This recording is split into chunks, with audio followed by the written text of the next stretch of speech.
جب پنجابی سنیما کی کامیڈی کی بات کی جاتی ہے تو ایک ہی نام سب سے پہلے آتا ہے، جسوندر بالا۔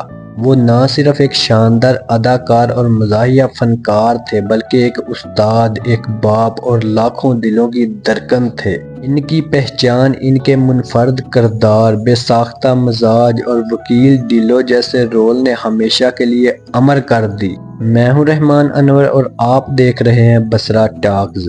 جسوندر بالا کی پیدائش 4 مئی 1960 کو پنجاب کے ضلع لدھیانہ کے ایک قصبے دوراہا میں ہوئی۔ ان کے والد ماسٹر بہادر سنگھ بالا ایک اسکول ٹیچر تھے اور یہی وجہ تھی کہ گھر میں تعلیم اور اخلاقیات کو سب سے زیادہ اہمیت دی جاتی۔ بچپن سے ہی جسوندر نرم دل اور خوش مزاج تھے۔ جوک سنانا اور دوسروں کو ہنسانا ان کی فطرت میں شامل تھا۔ ابتدائی تعلیم مکمل کرنے کے بعد وہ پنجاب زرعی یونیورسٹی لدھیانہ میں داخل ہوئے، جہاں انہوں نے BSc اور پھر MSc کی ڈگری حاصل کی۔ پھر وہ میرٹھ کے چودھری چرن سنگھ کالج چلے گئے، جہاں انہوں نے زراعت میں PhD کی۔ تعلیم مکمل کرنے کے بعد وہ پنجاب زرعی یونیورسٹی میں پروفیسر مقرر ہوئے اور کئی دہائیوں تک تدریس کے شعبے سے وابستہ رہے۔ وہ ایک کامیاب استاد تھے جنہوں نے ہزاروں طلباء کو پڑھایا اور کئی تحقیقی مقالات لکھے۔ تعلیم کے ساتھ ساتھ جسوندر کی ایک اور پہچان تھی کامیڈی۔ 1975 میں ایک طالب علم کے طور پر انہوں نے آل انڈیا ریڈیو کے لیے پروگرام کرنے شروع کیے۔ ان کے جملے، ان کا لہجہ اور ان کی بے ساختہ حصے مزاح نے لوگوں کو ان کا دیوانہ بنا دیا۔ 1988 میں انہوں نے اپنے دوست بالامنڈ شرما کے ساتھ چھنکاٹا نامی مزاحیہ آڈیو سلسلہ شروع کیا۔ یہ سلسلہ اتنا مشہور ہوا کہ ہر گھر میں چاچا چتر سنگھ اور بلا NRI جیسے کردار جانے جانے لگے۔ مزاح سے شہرت ملنے کے بعد فلمی دنیا کے دروازے بھی ان پر کھل گئے۔ 1998 میں انہوں نے اپنی پہلی پنجابی فلم دلہا بٹی میں کام کیا۔ پھر 1999 میں جسپال بٹی کی ہدایت کاری میں بنی فلم ماحول ٹھیک ہے میں ان کا کردار سب کو ہنساتا گیا۔ اس کے بعد ان کے قدم پنجابی فلمی دنیا میں جم گئے اور انہوں نے ایک کے بعد ایک کامیاب فلمیں دیں۔ ان میں carry on Jatta, Jatt and Juliet, Mr and Mrs 420، Sardar جی، یار انمولے، ڈیڈی کول، منڈے پھول، شنڈا شنڈا، نو پاپا جیسی مشہور سپر ہٹ موویز شامل ہیں۔ خاص طور پر کیری آن جٹا سلسلے میں ان کا کردار وکیل ڈیلو پنجابی کامیڈی کی تاریخ کا سب سے یادگار کردار مانا جاتا ہے۔ ان کا مشہور جملہ کالا کوٹ آج بھی ہر دل پر ہے۔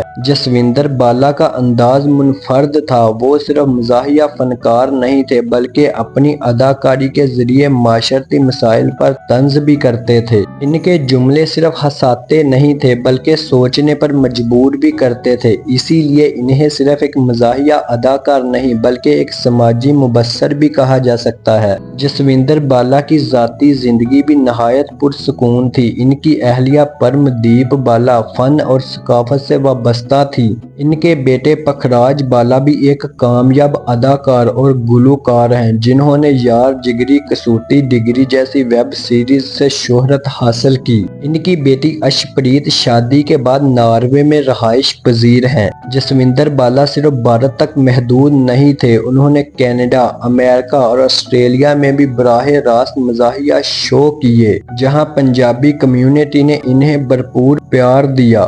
نائٹی بابا ان ٹاؤن جیسے شوز نے انہیں عالمی سطح پر متعارف کرایا۔ ریٹائرمنٹ کے بعد بھی وہ فلموں اور شوز میں مصروف رہے، لیکن اگست 2025 میں اچانک ان کی طبیعت خراب ہوئی۔ 20 اگست کو انہیں دماغی فالج کا حملہ ہوا اور وہ چند دنوں تک ہسپتال میں زیر علاج رہے۔ 22 اگست 2025 کی صبح 4:35 پر 65 سال کی عمر میں یہ ہنسی کا بادشاہ دنیا چھوڑ گیا۔ ان ان کی وفات کی خبر آتے ہی پنجاب بھر میں غم کی لہر دوڑ گئی۔ وزیر اعلیٰ بھگونت مان نے کہا، چاچا چترال اب بھی ہر دل میں زندہ ہیں۔ پنجابی کامیڈی کا ایک باب بند ہو گیا۔ اداکار گپی گریوال نے کہا، وہ میرے لیے استاد اور باپ کی طرح تھے۔ فلم ساز سیمپ کانگ نے کہا، کیری آن جٹا ان کے بغیر ممکن نہیں تھی۔ حتیٰ کہ بالی ووڈ کے اداکار اکشے کمار نے بھی کہا، یہ پنجابی فلمی دنیا کے لیے ناقابل تلافی نقصان ہے۔ جسوندر بالا نے اپنی زندگی سے یہ سبق دیا کہ تعلیم اور ہنسی دونوں ایک ساتھ چل سکتے ہیں۔ وہ ایک پروفیسر بھی تھے، ایک فنکار بھی اور ایک سچا انسان بھی۔ ان کا فن، ان کی مزاح اور ان کی یاد ہمیشہ زندہ رہے گی۔ اگر آپ کو ویڈیو پسند آئی ہے تو چینل کو سبسکرائب کریں اور ویڈیو کو لائک کریں اور کمنٹ میں اپنی رائے کا اظہار ضرور کریں۔ شکریہ۔ ਕੱਚ ਕੋਲੋਂ ਕਮੀਜ਼ ਉਧੜੀ ਹੋਈ ਸੀ ਤਾਂ ਪਾਇਆ।